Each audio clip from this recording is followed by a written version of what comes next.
Hello students, champion square के news segment news to note section में आपका स्वागत है। आज हम जो पेपर की न्यूज की कटिंग्स होती हैं उसको प्रॉपरली एक्सप्लेन करेंगे। This is our first lecture in this news section of current affairs section.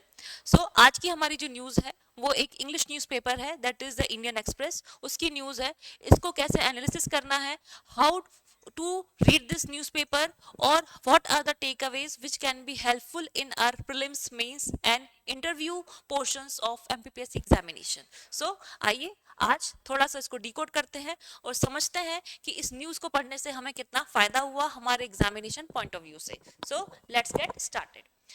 First of all, as you can see that कि this is the news paper cutting जिसका credit जाता है, credit properly दे देना चाहिए, credit goes to the Indian Express. Okay, Indian Express में आपको credit जाता है। If you are in dilemma that which newspaper we should read, I would suggest you कि हमारे एमपी में सबसे अच्छे दो न्यूज़पेपर्स चलते हैं जो जिनकी रीच ज़्यादा है और कंटेंट भी ठीक ठाक देते हैं, दैट इज दैनिक भास्कर और नई दुनिया। ठीक है, आप चाहो तो इनको दोनों को रीड कर सकते हो अगर टाइम हो तो, बट मुझे ऐसा लगता है कि प्रॉपर अभी इतना टाइम नहीं हो कि हम दोनों न्यूज़पेपर्स पढ़ सके। तो दैनिक भास्कर और नई दुनिया का स्पेशली जो इंदौर एडिशन आता है वो बहुत हेल्पफुल है, एकदम क्रिस्प होता है, to the point news coverage रहती है। और अगर आपको इंग्लिश न्यूज़पेपर पढ़ना है तो इंडियन एक्सप्रेस के साथ साथ द हिंदू जो न्यूज़पेपर है, you can also focus on that also, but थोड़ी सी इसकी वोकैबुलरी बच्चों को टफ लगती है। तो मैं रिकमेंड करती हूँ कि आप इंडियन एक्सप्रेस पढ़िए। उसका एक्सप्लेन सेक्शन, न्यूज़ बहुत बार रिपीट भी होती है, लेकिन उस न्यूज़ को रिपीटेशन में क्या क्या हमें लेना है ये आप पे डिपेंड करता है। और आप इसको कैसे समझेंगे कि हमें क्या पढ़ना है क्या नहीं पढ़ना है, it totally depend upon the syllabus. और सिलेबस भी कौन सा, पूरा syllabus from paper 1 to paper 6 for mains examination, और आपका यूनिट 8 इन कौन सी examination, prelims examination, and overall किसके लिए, आपका इंटरव्यू के लिए। ठीक है, ये वाली चीजें ओवरऑल में भी डिपेंड करता है कि हमें एमपी की न्यूज, इंडिया में जो करंट अफेयर्स या प्रॉपर जो करंट न्यूज चल रहे हैं वो, और जो आपके डेफ में कुछ आपने चीजें लिखी हैं, for example you belong to so and so district, आपका बैकग्राउंड आर्मी का है, आपका बैकग्राउंड एयरफोर्स का है, पुलिस का है, आप फार्मिंग बैकग्राउंड से आते हैं, तो उससे रिलेटेड कोई न्यूज आ रही है तो वो आपको रीड करनी है। और ओवरऑल जो करंट इश्यूज चल रहे हैं, जैसे कि अभी रिसेंटली हमारे करंट इश्यूज में कास्ट सेंसस है, ऑपरेशन सिंदूर है, या नेशनल सिक्योरिटी की कोई चीजें आ रही हैं, इंडस वाटर ट्रीटीज आ रही हैं, तो इनसे रिलेटेड अगर कोई संबंधित न्यूज आती है तो you should definitely read for the interview purposes. और बाकी तो ये तीनों क्या होता है करंट अफेयर्स के, आपका देखा जाए तो सिलेबस है। ठीक है, इस हिसाब से हमें करंट अफेयर्स पढ़ना है। दूसरी बात, सिर्फ करंट अफेयर्स का सेगमेंट आपके पेपर 1 या 2 या 3 में इंपॉर्टेंट नहीं होता है, it is important for paper 6 also. कैसे, अगर हमें ऐसे लिखना है तो ऐसे में सिंपल नॉलेज के अलावा आपको अगर एनरिच करना है, बहुत अच्छी कोट्स यूज करने हैं, बहुत अच्छे वर्ड्स यूज करने हैं, तो आपके लिए न्यूज़पेपर एक बहुत हेल्पफुल हो सकता है, चाहे हिंदी हो या इंग्लिश हो। हिंदी न्यूज़पेपर से तो proper as it is words मिल जाएंगे, बहुत अच्छी लैंग्वेज मिल जाएंगी और डेटा मिल जाएगा। लेकिन अगर आप इंग्लिश न्यूज़पेपर भी पढ़ रहे हैं, for specially the English medium students, आपको टेंशन लेने की बात नहीं है। आपको उस न्यूज़पेपर से फाइंडिंग्स लीजिए, कुछ फैक्ट्स लीजिए, अच्छी लैंग्वेज को ट्रांसलेट कर सकते हैं, या उसकी जिस्ट को लेकर आप अपने ऐसे के पेपर में यूज करते हैं। लेकिन मैं सजेस्ट करूंगी इंग्लिश मीडियम स्टूडेंट्स को भी कि वो डेली हिंदी मीडियम का या हिंदी न्यूज़पेपर का डेली कोई ना कोई आर्टिकल जरूर पढ़ें, टू एनरिच योर वोकैबुलरी इन हिंदी। ठीक है, स्टार्ट करते हैं। ये हमारा जो आज का सेगमेंट, जैसे कि इंडियन एक्सप्रेस से है, it is taken from a article by our cabinet minister Shri Ashwini Vaishnaw ji. अब आपको आर्टिकल के राइटर से ही पता चल रहा है कि अब इनका जो आर्टिकल होगा वो प्रो गवर्नमेंट होगा।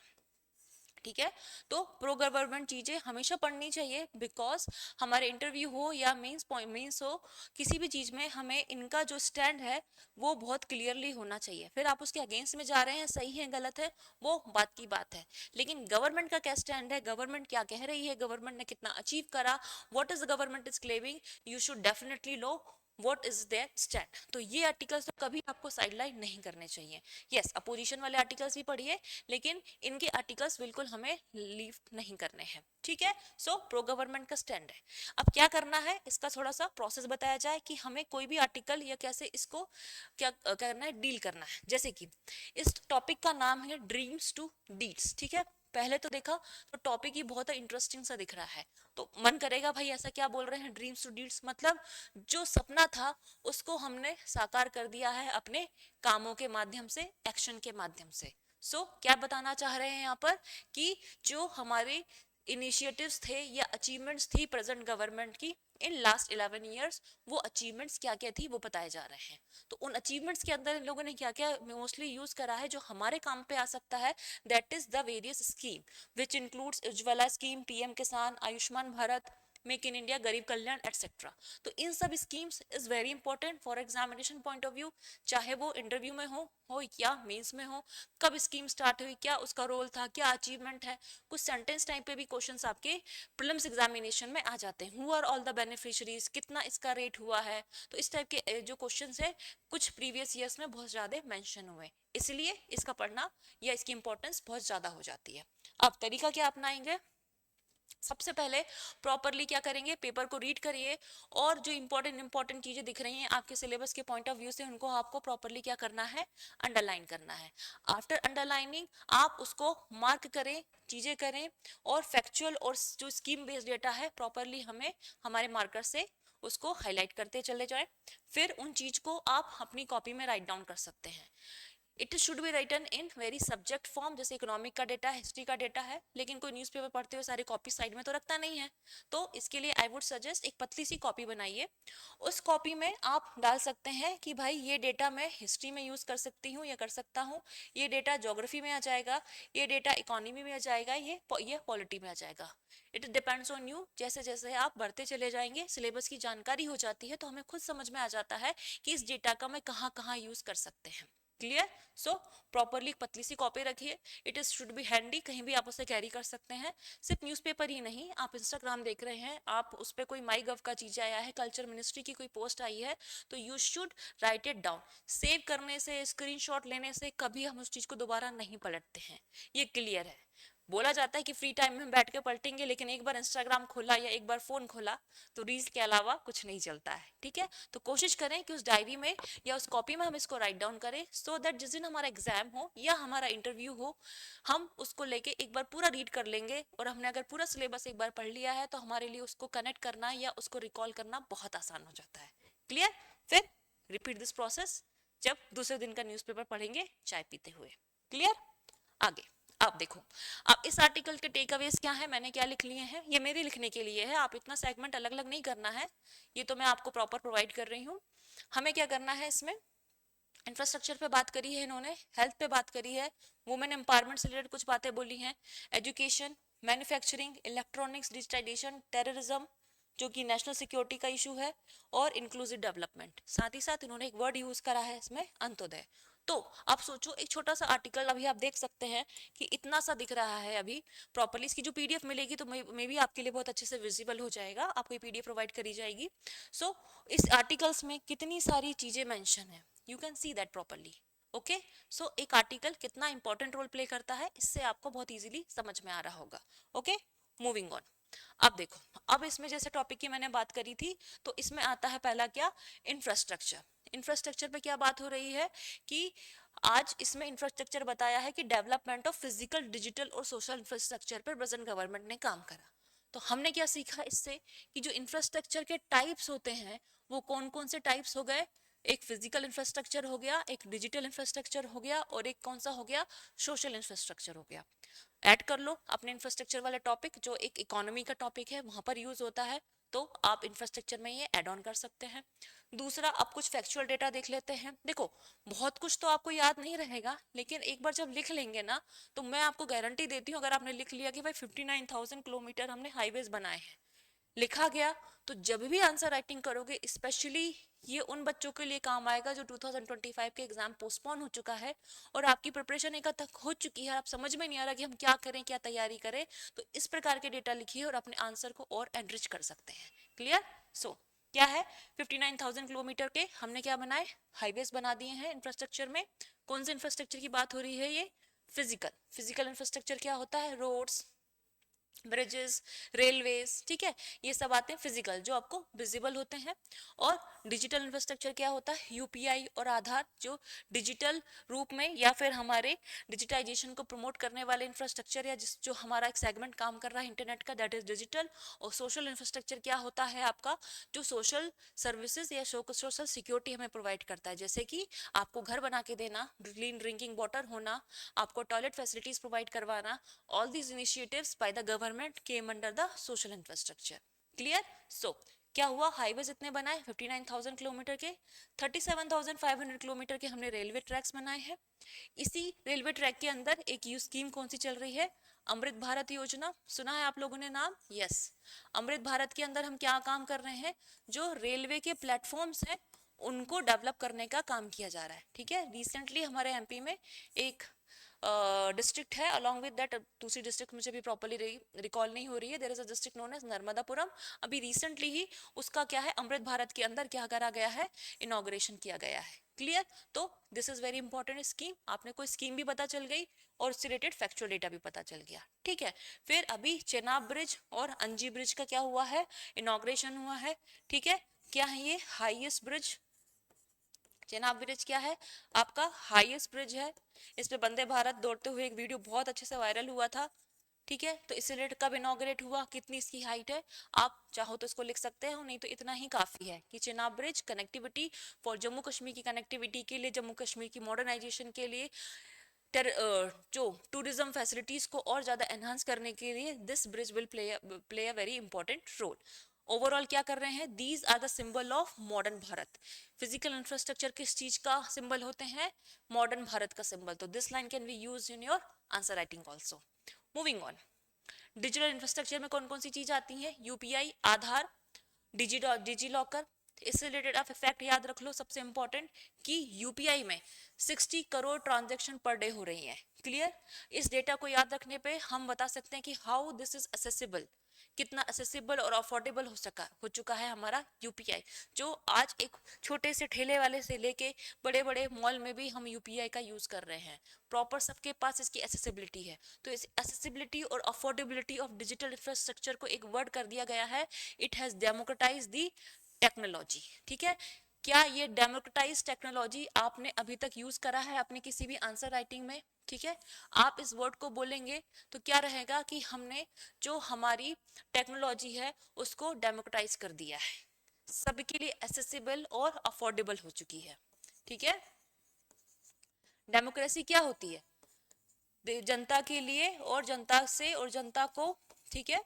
अफोर्डेबल वाली कंडीशन, तो जनता के लिए बहुत इजीली एक्सेसिबल और अफोर्डेबल रूप में हम अगर टेक्नोलॉजी प्रोवाइड कर रहे हैं, तो उस टेक्नोलॉजी को क्या हुआ कि हमारे देश में technology has been democratize. Clear? So it is also useful. Next, हमारा एजुकेशन पर्पस में अगर आपको आता है कि मेडिकल एजुकेशन में या हमारे मेडिकल इंफ्रास्ट्रक्चर में कितना काम हुआ है, व्हाट आर द डेवलपमेंट और अचीवमेंट्स टिल डेट, तो यू कैन से दैट कि एम्स 7 से 23 है। नॉट सो इंपॉर्टेंट, इसको मत याद रखिए, ये डेटा याद रखिए कि एमबीबीएस और पीजी सीट्स हैं, this has been doubled, providing more opportunities for people. And colleges, जो मेडिकल कॉलेजेस हैं वो 387 से कितने हो गए, 780। तो ये डेटा थोड़ा सा याद रखो लोगे, तो मेडिकल एजुकेशन में क्या इनिशिएटिव है, मेडिकल फील्ड में हम क्या काम कर रहे हैं, और प्रॉपर कितनी इक्वालिटी और अपॉर्चुनिटी प्रोवाइड कर रहे हैं for every section of the society, ये किससे डिपेंड करता है, इसमें आपको एजुकेशन की रिलेटेड आपको ये data you can use. Next आपका आता है जनधन योजना। अब ये जितनी भी स्कीम्स हैं, आपको बेसिक जब भी आप इसके न्यूज़पेपर में पढ़ेंगे फटाफट रिकॉल करना है कि भाई किस चीज के लिए स्कीम आई थी और व्हेन इट वाज स्टार्टेड, बस इतना सा चीजें रिकॉल कर लो। अगर 2 मार्कर 7 मार्कर में कभी स्कीम आती है, इंटरव्यू में अगर आपसे इस स्कीम के बारे में पूछा जाता है, तो आपको बहुत अच्छे से पता होना चाहिए एक बेसिक कॉन्सेप्ट कि इस स्कीम का पर्पस क्या था।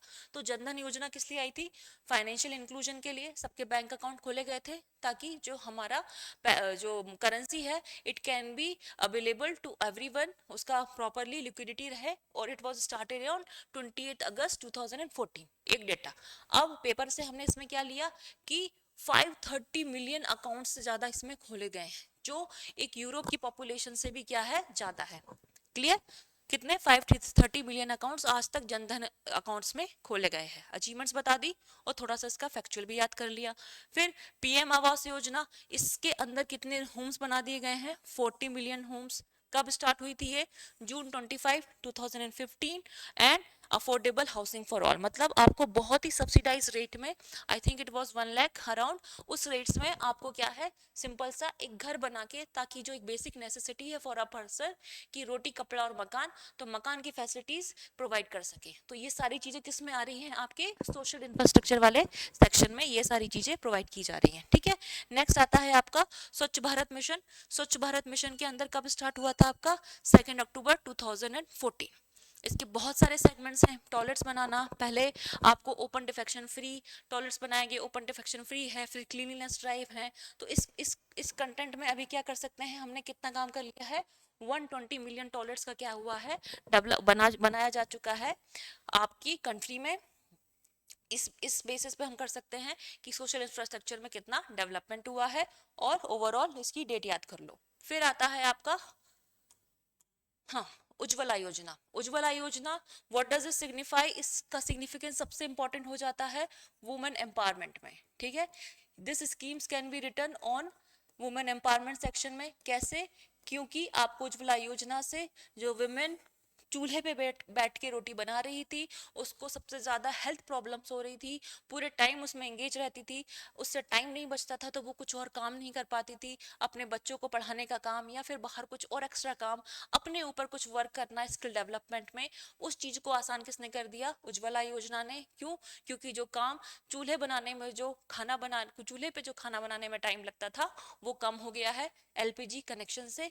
क्लीन एंड एफिशिएंट एनर्जी हमने प्रोवाइड करी है। This scheme has been started on May 1 2016। और इसकी अचीवमेंट्स देखिए, 100 मिलियन फैमिलीज ने अभी तक एलपीजी कलेक्शन से क्या हो चुके हैं, बेनिफिट्स हो चुके हैं। Clear, so all this things are very important from mains and interview point of view से। आप इसको बहुत इजीली तरीके से बता सकते हैं कि देखिए, वुमेन एम्पावरमेंट के लिए सबसे अच्छी स्कीम कौन सी है, उज्ज्वला योजना। नेक्स्ट, हर घर जल, इसमें 140 मिलियन हाउस होल्ड हम अभी तक में क्या कर सकते हैं, टैप वाटर कनेक्शन। ठीक है, इसमें क्या है, वाटर सप्लाई या टैप वाटर कनेक्शन क्या करना था, इनको प्रोवाइड करना था। ठीक है, तो उस बेसिस पे 140 मिलियन हाउस होल्ड को we have provided tap water connection. It was started on 15th of August 2019। Ayushman Bharat, very important health sector scheme. ठीक है, 20th September 2018 को स्टार्ट हुई थी। इसके अंदर हम इंश्योरेंस कवर भी प्रोवाइड करते थे, और under that insurance covered 350 million people had taken advantage of that insurance cover. बहुत बड़ी हेल्थ स्कीम है ऑल ओवर द ग्लोब। ठीक है, इसके बारे में भी रीड कर सकते हैं आप प्रॉपरली। नेक्स्ट, फिर आता है PM Kisan. PM Kisan scheme has been started on 24 Feb 2019। किस चीज के लिए, डायरेक्ट इनकम सपोर्ट जो फार्मर्स है उनको प्रोवाइड करने के लिए। तो 110 million farmers has taken the benefits. ठीक है, फैक्चुअल डाटा है, लिख लोगे तो डेफिनेटली आप आंसर राइटिंग में यूज कर सकते हो। नेक्स्ट आती है make in India, which was started on 25th September 2014। इसका काम क्या था, हमारे जो कंट्री को एक मैन्युफैक्चरिंग हब बनाना। ठीक है, हमें मैन्युफैक्चरिंग हब बनना था, सो दैट हम क्या कर सके, आत्मनिर्भर बन सकें।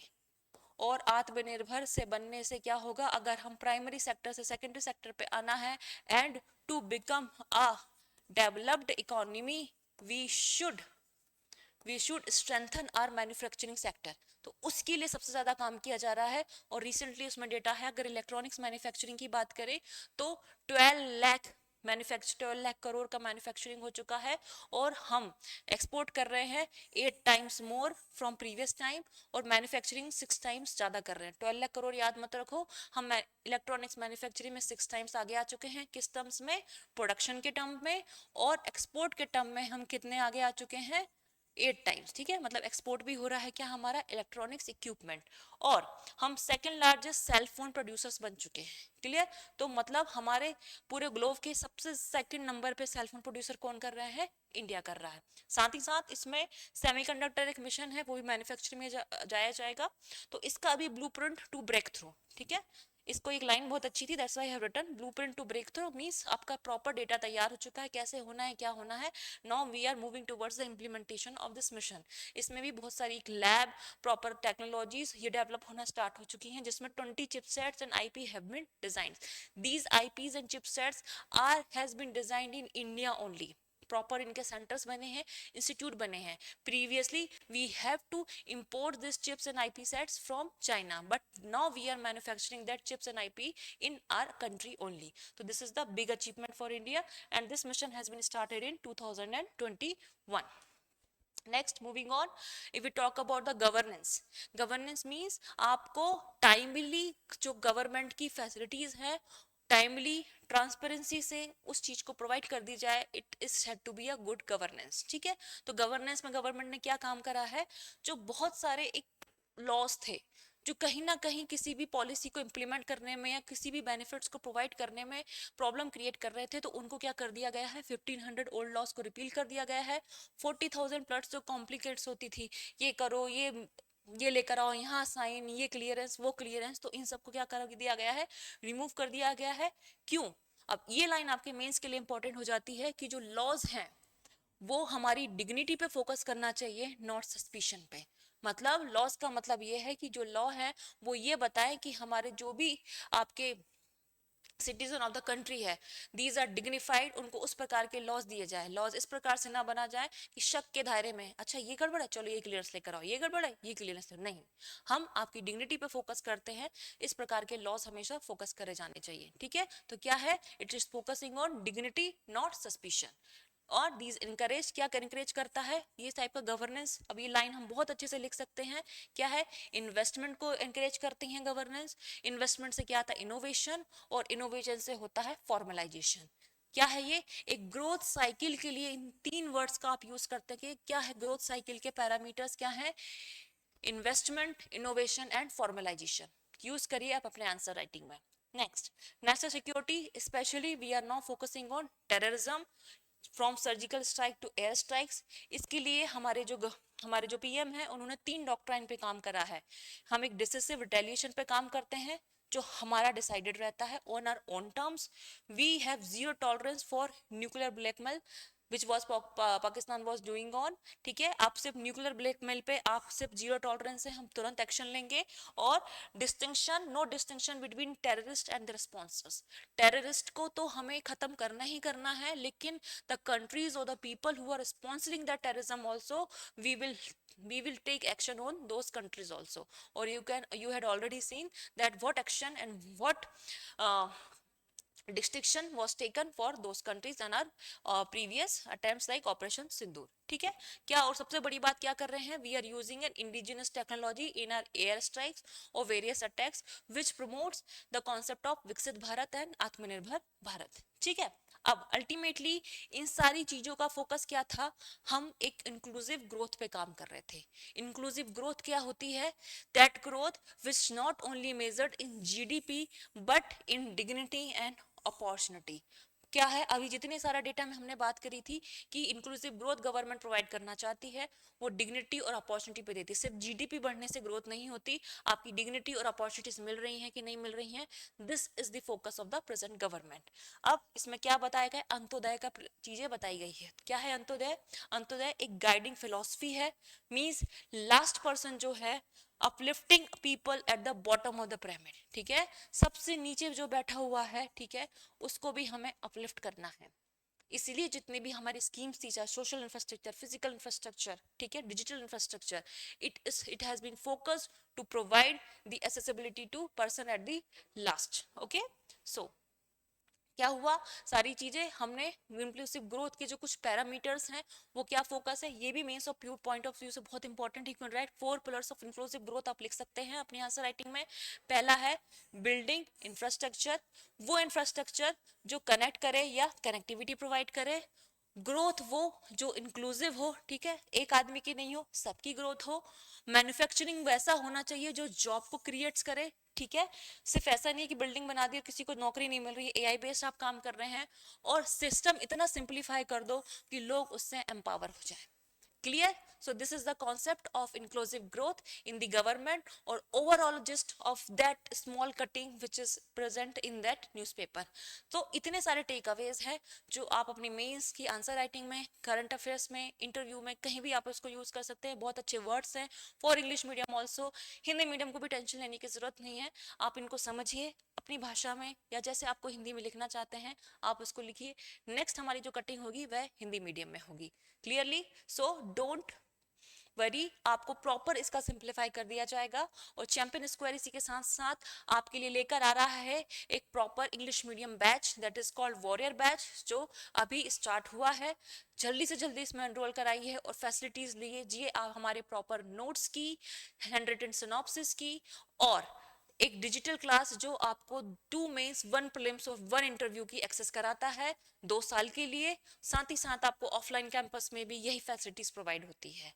आपको इंग्लिश मीडियम का प्रॉपर गाइडेंस अगर चाहिए है तो चैंपियन स्क्वायर से अलावा कोई एक ऑप्शन नहीं है. Do visit and take a demo. ठीक है. हमारे आगे के जो बहुत सारे कोर्सेज हैं चाहे वो ये वाला कोर्सेज हो या हिंदी मीडियम के बैचेस हो, टेस्ट सीरीज हो, किसी भी चीज में अभी आपको रिसेंट चल रहा है डिस्काउंट. 4 जून से 4 जुलाई का 30% का डिस्काउंट चलता है. तो do visit our centre and take the benefits of our discounts. Thank you so much.